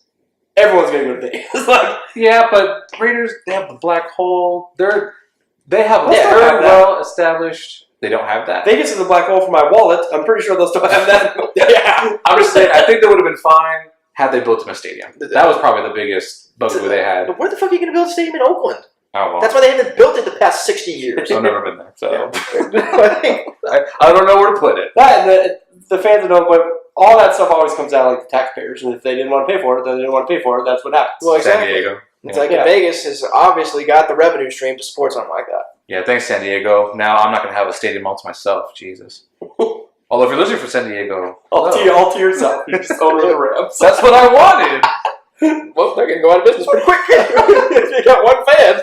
Yellow jerks. All right. Well, so you guys are saying KC taking it. Yep. I don't know. I think Chargers are a safe bet. I'm a big fan of Rivers. All I like right. Rivers. But our NFC. Start with NFC East: Philly, Dallas, Giants, and Washington. I think Philly still wins the division, even though Carson Wentz isn't starting the year. You know, I was debating Maybe. I don't between know. them and Dallas. The only reason I can't stand Dallas. I am still going to say Philly is because they lost their starting QB, and he's not even starting the first week. But Foles is starting. week yeah, one. but they still won. That tells me, well, one, it tells me Foles, he's not. He's probably one of the better backup QBs, U of A. yeah, But also, they just have a good team all around to where they can just plug and play. Again, not necessarily plug and play. Foles does have experience as a starter. But that just means the team as a whole is damn good. they also have playmakers because they have Ajayi, they have Alshon Yeah. Jeffrey, they have Zach Ertz. They didn't even have a Jay the whole season. Now they So- get to play with them the whole season. I don't know how much I believe in Dak. As much as I don't like, But you know, as much as I don't like Dez, he took the best corner on every defense they played off of. So now you have Terrence Williams. I think that's why they got rid of him, is because they weren't double. Yeah, they took the best corner, but they weren't double teaming him like they used to. Well, With they're that gonna double team said, Terrence Williams. I was gonna say with that said, after Dez, Yeah. pretty bare. Their defense is awful. Yeah, Like- like I said, I still give it to Philly, but with Zeke back 100%, because even I know he's only suspended 6 games, but how much is your mind on the game when you're constantly thinking about appeals and doing the 6-game suspension and being in and out of court? The man's there full time now behind one of the better offensive lines in the whole league. Honestly, I don't know. I see them maybe beating Philly once. I still see Philly winning. this the might be division. my hot take division, but I think the Cowboys end up last in the division. That's a huge ass hot take. Behind the Giants and the Redskins. Because I think Saquon Barkley's a beast. That kid is If good. the Giants can get any run game going, open up the pass game, and you just paid OBJ and But I have fingers zero crossed. faith in Eli. I was Fingers going to crossed. say Eli. Though Eli is on a decline. That's the okay, problem. we just talked about winning Super Bowls. He's won 2 against arguably the greatest quarterback of all time. Oh, brother. Okay. So their That's defense fair is point. very good. They paid a lot of money to a lot of good defensive players. Their defense was good last year. Their offense couldn't do anything. No. And I'm not an Alex Smith hater, and I think the Redskins defense is pretty good. And I believe in the Alex. one that I'm I believe in Alex Smith in Washington. And I don't necessarily. Dak's probably the quarterback I believe the least amount in. And if you load 8 in the box and stop Zeke, and then make Dak throw to a group of Terrence Williams and Cole Beasley, is Dak going to beat you? Because Dak's going to need to put up at least 25 a game. I don't think the Cowboy defense is that good to hold anyone in that division. I mean, I guess I would Under say 20 points to a make game. or break here, like a Mariota. I think he's been more successful than Mariota. But I guess we see what's going to happen. What's up? Debatable. Mm-hmm. Mariota won a playoff game. Oh, brother. I'm sorry I brought up playoffs entirely. And threw a touchdown himself. So what Dak does here we go. Here we go with this. Yeah. Garbage. All I'm going to say is we'll see how he does when he just has a good running back, good line. What's going to happen when the ball's on his shoulders? This will be Yeah, this will be a good year for Dak because there won't be a Zeke Elliott suspension. So it'll be a full year of the two of them together. And if it works, it works. And I just don't know if it's going to work. Actually, you know what? I can't even believe we didn't bring this up. They lost Jason Witten too. They literally are depleted to hell. To be honest, Jason Witten was running routes at like the speed of just poop. So yeah, but he's a guarantee. But he ran them very well. Yeah, 6-7 yards of play anytime he did. I think you lose his leadership more than you lose his off the playmaking anymore because he was at the age where he would just catch it and basically fall down because he wasn't. There was no more yak for him. That leadership is huge when you have a couple of young bucks like Dak and Zeke as kind of your spearheads. Well, yeah. You need somebody to guide them. So, I don't know. I think the Skins might take second place in that division, but I think Philly takes it. Wow, that is a big hot take. I'm going Philly Giants. I believe in Saquon. Wow, okay. Alrighty. All right, moving on. NFC North, Minnesota, Green Bay, Detroit, Chicago. Return of Aaron Rodgers. What happens? I think do they take number one? I still think Minnesota wins the division. I do too. Minnesota's so good. Their defense is dirt. Hey, call me crazy, but the Bears are making some noise this year. Yep, crazy. I'm putting it out right now. The Bears are making some fucking noise, man. Jordan Howard's putting up back-to-back 1,000-yard seasons. He's one of the best running backs in the game. Trubisky's starting to get his own. Tariq Cohen is a solid backup, and he's a solid return man. The defense is fucking good. It's like they just re-signed Kyle Fuller at corner, brought in Khalil Mack, obviously, Akeem Hicks, Leonard Floyd, all these big dudes. Who's that receiver? You guys get rid of Alshon Jeffrey? We got rid of Jeffrey. Kevin White's back. He's finally healthy. They've got a couple young kids that I think Minnesota wins the division because I think they've only gotten better because I like Cousins better than Keenum. But Cousins, I don't know. There's a reason he's bounced around. Yeah, but he's thrown back-to-back 4,000-yard seasons. Yeah, Cousins can sling on the Redskins. Now you're going to give him Diggs, Thielen, who really blew up. You're getting Dalvin Cook back with Latavius Murray. You've still got Kyle Rudolph. That was sad that Cook blew out his ACL because he was doing good. You still got Kyle Rudolph, and then your defense is just stupid good. Kyle Rudolph. So I still think it's the Vikings division. I think it's going to be up to Cousins. That's my whole thing. I think the Packers are still 2 just because of Rodgers. I think they lost Jordy, but I like Jimmy Graham. He likes Jordy's tight ends. I think Jimmy Graham there helps. I think Devontae Adams steps up. Their defense is bad. But the problem... But they never won because of the defense. It was because of Aaron Rodgers. Yeah, but they had a good defense. Yeah, it was decent. Let's not discredit what Clay Matthews and that crew was doing, in that time that Green Bay was really dominating. I think about an hour ago, Mr. Over here said he sucks. So. Well, as it stands now, I agree with Clay Matthews. He's not as effective as he used to be. So we're talking 3-4 years ago. I'll give you the Bears. I'll give you the Bears third, and then probably the Lions last. I'll do that. Yeah. I think Minnesota still takes the division, but I think Bears take the 2 spot. Wow. We're just full of hot takes. We'll get to. I'm interested to see if you think the Bears. Trubisky over Rodgers. You heard it here. We'll get to in a second with the playoffs, but I'm interested to see if you think the Bears make the playoffs. I think we're a 10-win team this season. Putting it out there now. Go to the next division before we hear about the 10-win Bears team. NFC South: New Orleans, Atlanta, Carolina, Tampa Bay. Fucking Tampa's gonna be last all day. Tampa last. Yep. Tampa's dumb. Winston fucking sucks. Shocker. So they're last. Number 1 for me, New Orleans. Still have Breeze. They now finally have a fucking running game. Finally. Now they don't have to rely on him. And when they do, he can still hit Michael Thomas deep. New Orleans still for me, number 1. I don't think New Orleans takes that division. I think Atlanta still is the top team in that division. I don't dislike Atlanta. You got Matt Ryan slinging to my boy Julio Jones. They just picked up Calvin Ridley, too. Yeah, I forgot about that. Those Alabama boys. Those Alabama receivers, they're fucking top notch. How can you not like them? Yeah, and then it's number 2, Devontae Freeman, Tevin Coleman. That's a pretty good 1-2 punch right there. Atlanta's offense is ridiculous. I would disagree saying they're number 1, but me personally put New Orleans up there. I think New Orleans probably takes the 2 spot. I don't like Carolina at all. I like McCaffrey. They got a good rookie, DJ Moore. I'd love to see what he does. This was the division last year that had 3 teams in the playoffs. The Saints and Panthers played each other, and the Falcons played the Rams. Yeah, the wild card game. I don't like Carolina, and I don't think they're going to take a wild card spot this year. But I think the Bears are. I think that exactly. As I've already said, I'm high on the Giants. I think this division this year only gets 1 playoff team because I honestly think the Packers and the Giants will be the 2 wild card teams. So I think. What if the Bears weren't in the league? I'm with.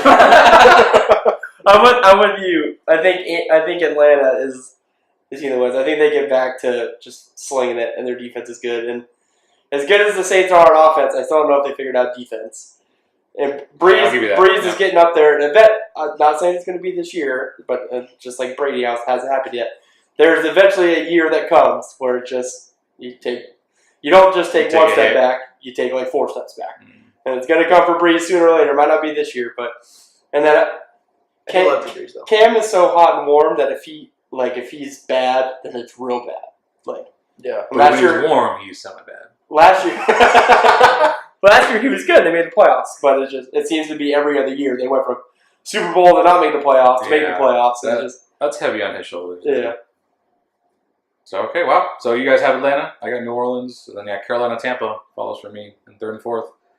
Here's NFC West, Rams. We're done. That's the show. Rams all away. I I'm do sorry. think the Rams take the win. I do think the Rams win your Thank division. you. Oh, my God. I'm with you there. I think the Rams are winning the division. I think the Seahawks still take 2nd, although I do really believe in Garoppolo. I was going to say, well, first The of all, only reason I'm picking Seattle is because Jerick McKinnon tore his ACL yesterday. for And Rams, for I the saw that. 49ers, and I really liked him at running back Yeah, I did. because they got rid of Hyde. So now they're like Uh, hurting at running back. wait, who did Hyde go? The Browns. He went to the Okay. Browns. Yep. The Browns are gonna be shit. Like, God. stop writing this You got to shit. believe. You're giving me shit about saying Are you, the Rams are gonna be first of all, good. I'm are you calling Browns Rams Super Bowl? Because if you're about to say that right now, No, I'm not going to call there. I'm just saying I like what the Browns are doing. Anyway, yeah. Garoppolo, like you say, he went 6-0 since he got there. He hasn't lost a game before that. okay, they played a Rams team that didn't start any starters. Okay, what have the other 5 games? Oh, I'm sorry. I need to beat him on Shit, I know. So I actually Garoppolo'd with this. Seattle, actually, what pun are you trying to make there? like grapple, but Garoppolo, I don't know. That was That awful. was, Please don't make That's that pretty fun. sad because I was waiting over an hour to say that joke. Speaking of that, I have a new dad joke for you both. We'll get on the podcast before we're done. Oh, that's good. But I have Seattle 2nd. Again, though, it all depends on Garoppolo. Everyone thinks he's the second coming of Jesus because of that 6-0. I don't know. We'll see. They don't have a running game now. I do so still think Seattle wins. I think their defense is fine, and obviously Russell Wilson's phenomenal. they got a so boo-boo running back game. Cardinals, I think, are last. Well, I mean, Jimmy G's I got do. more wins with the 49ers than the Browns do, like past 3 seasons. The only Cardinals saving grace is that Bradford will probably get hurt, and then Rosen can play, and if he's good, then he's good, and they might have a chance. But I don't watch any of the preseason games. I don't know why you don't start with Rosen, your best foot forward. Bradford is not your answer. I think When people. you shell out that kind of case, you gotta fucking play. Yeah, How much did they give him? They're decent enough money to fucking start. Jesus, you got paid enough with the Rams. He's You not should- on a rookie contract. I think I'll give him I think people believe in the let the rookie sit for a year, figure it out, and then go from there. So, I do too, but when unless you you're in have a a dire guy that's situation. not gonna, I would call that dire situation. All right, so let's flip back to AFC playoffs. So we've got New England winning division. I think we all have New England winning division. We all have Pittsburgh winning division. We all AFC have South. AFC South. I have Houston. I think we all have Houston We all winning pick division, Houston. and I think The West. TJ and I have Kansas City, and you have. I have the Chargers. I'm not upset by Kansas City. I just, again, big question mark over Mahomes. So That's my point. So I think, as per usual, the past 10 years, it feels like I feel like Pittsburgh and New England are getting the buys. Yeah, yeah, I'd agree. I agree. And I think Houston, just due to the fact that their division is probably going to beat up each other, I feel like they're going to be the 4th place team and have to play the best wildcard team, which I think will probably be Jacksonville. You think Kansas City Will have a will better be better record than than Houston? Yeah. No. Only because I think Kansas City has Their some, division? has some gimme wins in their division Yeah. versus Houston's going to have to play a tough team. I mean, even Indianapolis at home, who we think is going to finish last, isn't an easy Yeah, game. they've got at least 6 games that are going to be tough. Oh, yeah, that hurt me to put them in last Yeah. because they were turning down Andrew Luck, but I like the other 3 teams. So I think Houston finishes 4th. They probably play the best wildcard team, which I think will be the Jaguars. And I think Houston beats them. So I think Houston would end up playing the Pats, having the best record. Pittsburgh then playing the winner of what would be Kansas City.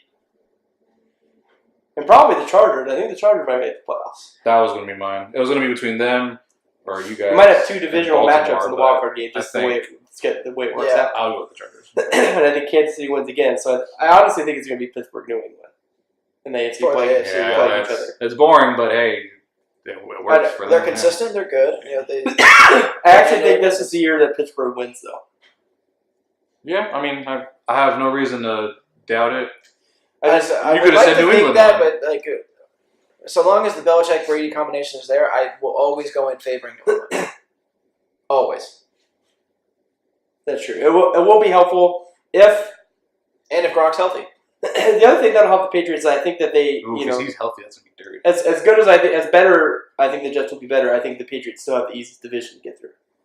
Oh, 100%. 100%. So they'll probably win. Even though home- Pittsburgh they'll, got the Browns. they'll probably win New home England still field. has the easiest division. I think Browns are going to be better than the Bills. Thank you. I agree too. I don't think the Browns are going to be better than anybody. You think they're picking first again? Oh, boy. You They're think the going Browns, to get a top 3 pick this year. Guaranteed. Browns going to have a top 3 pick? I'm saying the Again? Browns are going to have a top 3 pick again. Oh wow, no! I'm saying it right now. After having 2 top 4, They've had like the number 1 pick past like 15 fucking years. They haven't done shit. I don't know. Myles Garrett's coming on. I think they have. So I honestly think Pittsburgh in the Super Bowl in the AFC. That's my.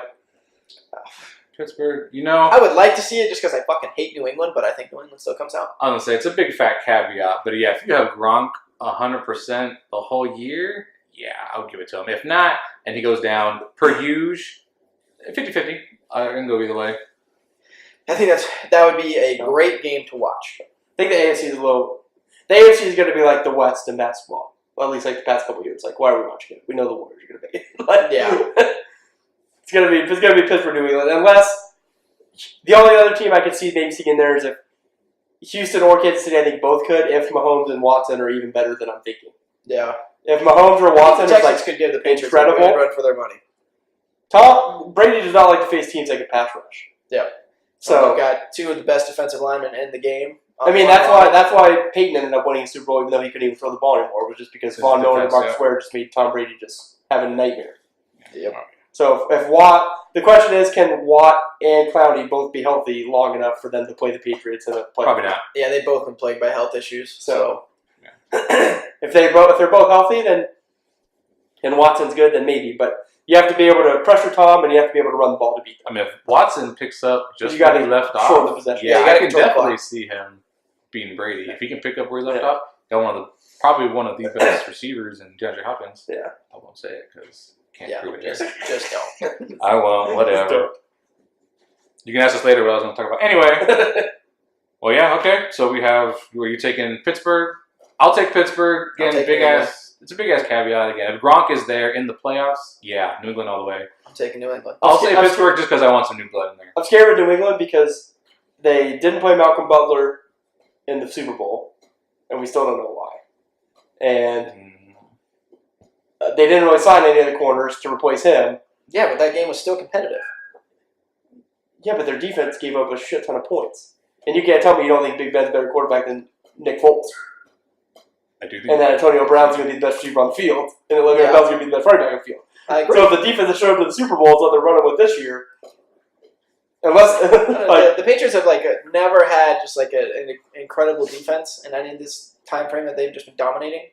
But I wanted to know they've had some good players. Don't get me wrong, but I don't think they. I think ever, the first couple of Brady Super Bowls they had Brewski and Rodney Harrison and Richard Seymour. They had some phenomenal. Yeah, they had some good guys, but I don't think it was such an elite defense to where they were holding people to less than 10 a game while they were putting up 40. Okay, fair. They didn't have just, It's like they've had some decent. they didn't have the Legion of players. Boom there, but they didn't have the shit they showed up the Super Bowl with last year. Well, yeah, I agree, but they still made the Super Bowl last year with the shit they showed up with.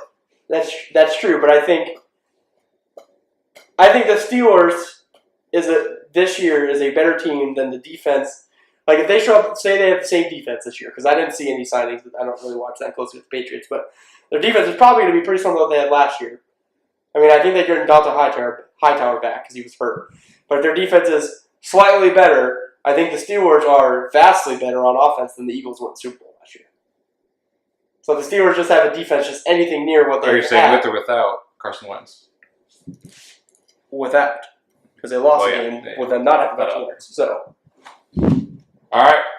NFC Rams. So the Rams are taking. We have the Rams. We all agreed that Minnesota is taking the North. Philly. We had Philly at 1. It was the rest Philly. that we were arguing. And then I had New Orleans. You guys had Atlanta. Yeah. Again, though, I wouldn't be upset with Atlanta. I honestly think the Rams get first in the NFC only because of, again, their division. Yeah, I think the Rams They're will going to have beat a the bye. Cardinals both. They're going to beat the 49ers both times. I think the Rams and the Vikings And will you'll probably probably beat Seattle at home at least. So you're almost getting your guaranteed 5 wins from your division. I don't know. As much as I'm trying to deny this Garoppolo mania, I mean, it's going to be up to him. If he shows up again, he's going to put The up problem a is losing McKinnon hurt. Yeah. Yeah. Oh yeah. And, 100%. Garoppolo, it's not, there's always like that fear of like the first year you kind of just like flash on the scene, no one scouted for you. It's what you do in your second year that matters. Because now people are like game planning for you and like what you're running. And And without a running back, he's Yeah. going to go through hell. I don't know. Yeah, so I think the Rams take one of the byes in home field. I think Throughout the Rams and playoffs. Minnesota are the buys. Yeah, I think Rams and Minnesota take the byes. I would think that. So Rams, Minnesota is what we have. I think Philly is probably in the 3 spot, Atlanta. and Atlanta's in the 4. Philly in the 3 spot. I don't know. I'm back and forth with Philly and Minnesota. Again, quarterback change with Cousins. You have Wentz back. That stuff. We'll see what Cousins does. I think Philly is definitely better with Wentz. I personally would say Philly in the 2 spot. In Minnesota, 3. I don't think so. Yeah, that's going to be up to Cousins. That's what I keep saying. I don't know. I don't think so. I understand he's a better passer than You don't Keenum. think Cousins is better than Keenum. In that scheme, no. Because they went I don't. 13-3 with Keenum. In that scheme, I do not. I don't think just because you put in a better passer, you necessarily get better. Because he's got a whole... No. You got to learn a whole new scheme. That's exactly how you get He doesn't have the timing with all these people. The person who passes, if he's better at doing that, you're better.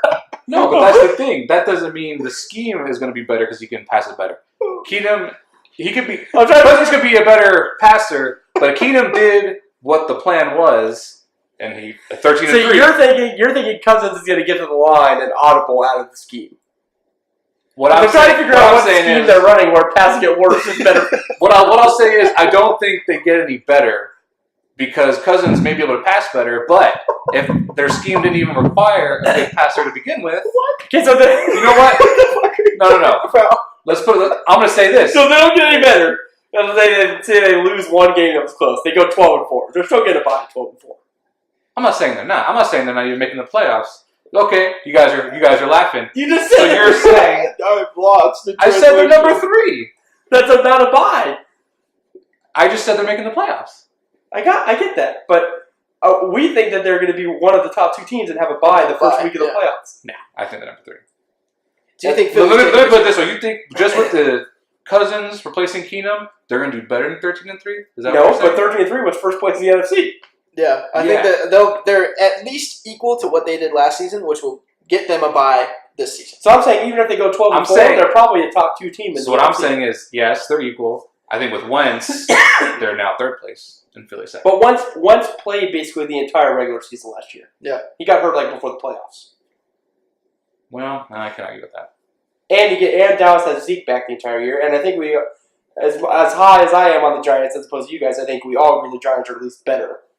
And the Redskins agree might with be that. better with Alex Smith. I think the But Redskins what are you part guys of are it. saying is the Minnesota is going to still be 13-3 with Cousins. I am personally not a No, big fan of Cousins. I don't think they're That's the necessarily going to be exactly 13-3. I'm just saying that I think even if they go 12-4, they're probably still getting a bye at 12-4.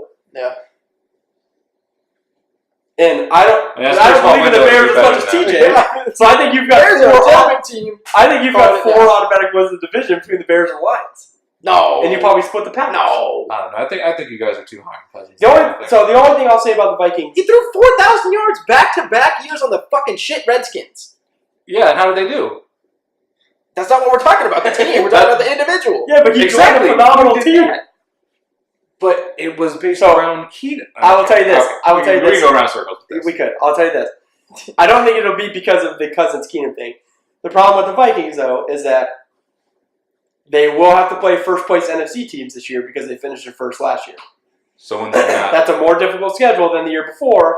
I think they were in second place, so it's not that much harder. But still, there's a difference in where you when you finish first versus there's a lot of teams that they finish last in their division and then they do better the next year. Well, no shit, because you're playing the worst division, your worst teams. Oh, in your division. So you're playing those 4th place teams. So they will have to play, first place teams this year. Like they're going to have to play the Rams. They're going to have to play Atlanta. They're going to have to play teams they didn't necessarily have to play last year. Yeah, they're gonna have to play us. New Orleans was number 1, and Who they barely beat in Philly. the playoffs. So they might have more losses just because of the way the schedule works boy, out. you better hope Philly doesn't beat Minnesota, or else I'm gonna remember this fucking laughing, and I'm gonna bring it up and be like, yeah, what now? Where's Cousins? And I'm gonna laugh at you when the Browns go fucking 2-14, and you're like, oh, I like what the Browns are doing. Y'all hate me. So Rams are my team. I'm okay, gonna so root for the TJ Browns. and I think Rams and Vikings get buys, and you think it's Rams Eagles get buys. That's what I say. Yeah. You think the Eagles are going to basically go 12-4 or better? Yeah. I don't think they're getting that. First place, the NFC, so they have to play the Vikings. I think They have to play personally, their division, everyone twice. first place team in the East is going to go like 10-6 or 11-5. I don't think they're getting Just anyone because the 11 strength of their Yeah, schedule. that division is just tough.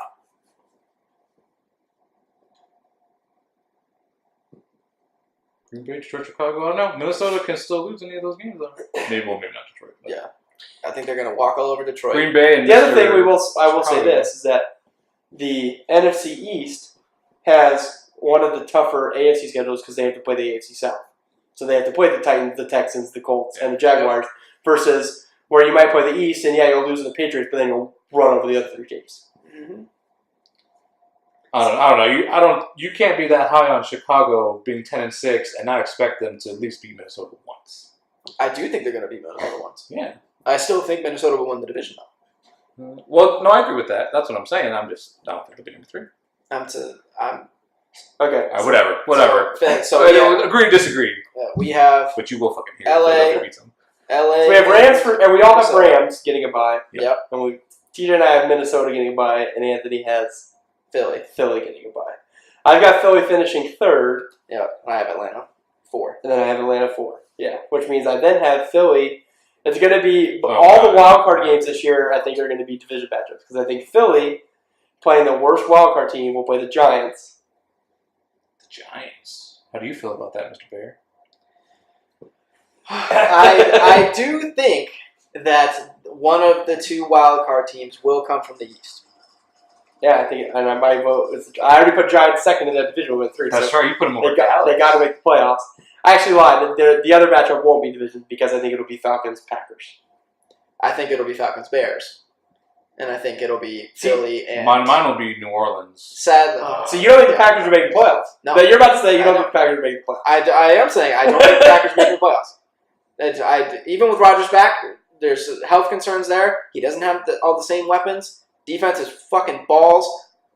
I don't think the Packers will get into the playoffs. Wow, It's not necessarily that that the Packers have gotten worse. You just think the Packers haven't necessarily gotten better, and you Exactly. think the Bears have gotten better.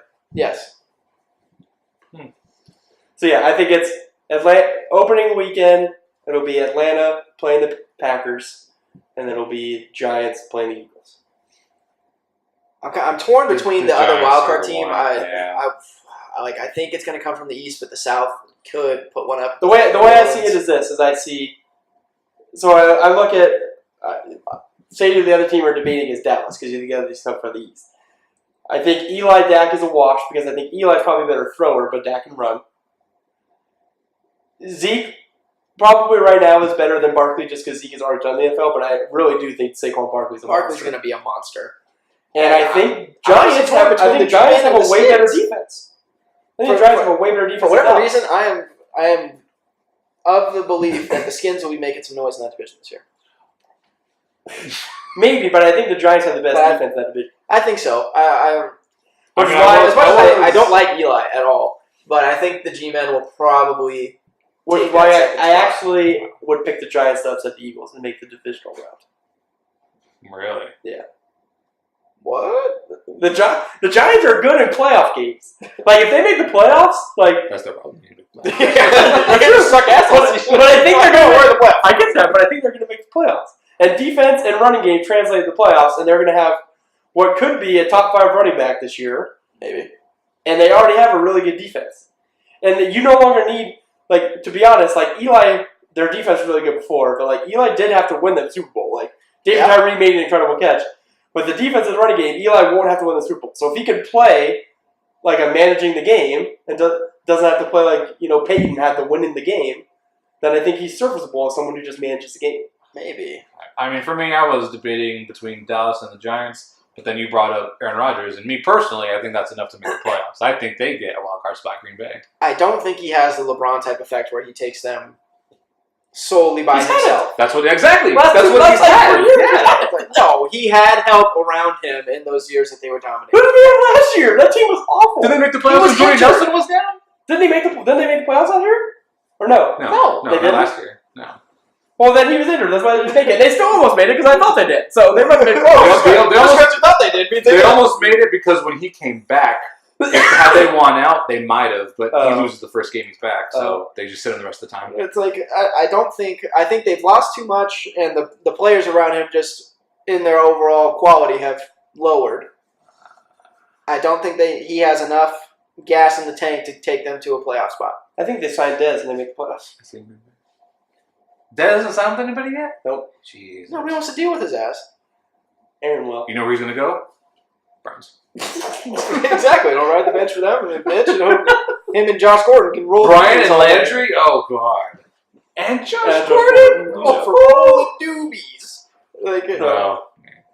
So yeah, I think no. the Giants beat the Eagles in the playoff game. The Giants would then play what would be Minnesota. the second place. Which I is don't Minnesota. even have the Giants. I have Green Bay and Atlanta as the wild cards. Because you have New Orleans. You have in New the Orleans. South. Yes. All right, so my divisional matchups are Minnesota playing the Giants and the Eagles playing the Falcons. I would have Minnesota playing the Eagles and the Rams playing the Bears. Because we're getting out of the wild card round. The Bears won the wild card game too. Yeah, But now we're on an 11-win Bears team. I don't think we have enough to get by LA. I then do have the Rams playing Minnesota. Yeah, I do agree. I think it's kind of it sucks to say that. I think like the 1-2 teams in each conference are going to be playing for the conference I just championships, think- but I think it is. I think the 1-2 teams in both conferences are the most well-rounded.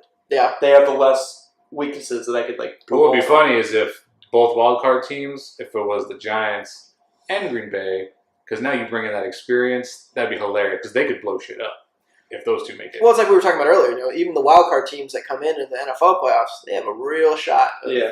you know, NFC. screwing up. Well, some like stuff. the year the Patriots won like 18-1, the Giants were a walk-on team and beat them in the Super Bowl. They were 8-8, I remember. Yeah. They beat them. Yeah. So I honestly think it's Vikings Steelers Super Bowl. I do think Minnesota gets by LA this year. Nope. Well, I hate you both. Nope. I just LA Pittsburgh. I know I don't believe in the golf. you're not. Yeah, you're gonna not like this because you don't believe in Cousins, but I think Cousins is better than Goff. Ew. No. What? You're trying to say the golf is better than fucking Gurley, Kirk Cousins. Gurley better than Dalvin Cook and Latavius Murray combo. Oh, I'll give you that. But I also think Minnesota has I think the defense is probably a wash. You both have phenomenal defenses. But just I would say we're better. Even as terms of defensive You might be better- takeaways, I give it to us. you might be better on the line. I think Peters, Talib, Minnesota's better in the secondary. Shields, and then You you do have have- McDonald and The Sue. problem is that the Rams did Don't say Sue. the Rams did the one thing I'm always scared He's a of. big like, mamma jamma, and he's Don't- mean. don't He say can. Sue. The Rams did the one thing I'm always scared of, which is they signed the names, not necessarily the talent. They signed Peters, But they they signed signed the Talib, names. they signed Sue, but they're all getting up there. Like they're not what they were 5 Peters, years ago. is it his what third, fourth year? Talib, yeah, he's old. Peters, he was on his rookie contract when we got him from the Chiefs. Talib, Sue yeah, is overrated and getting up there. Talib is old.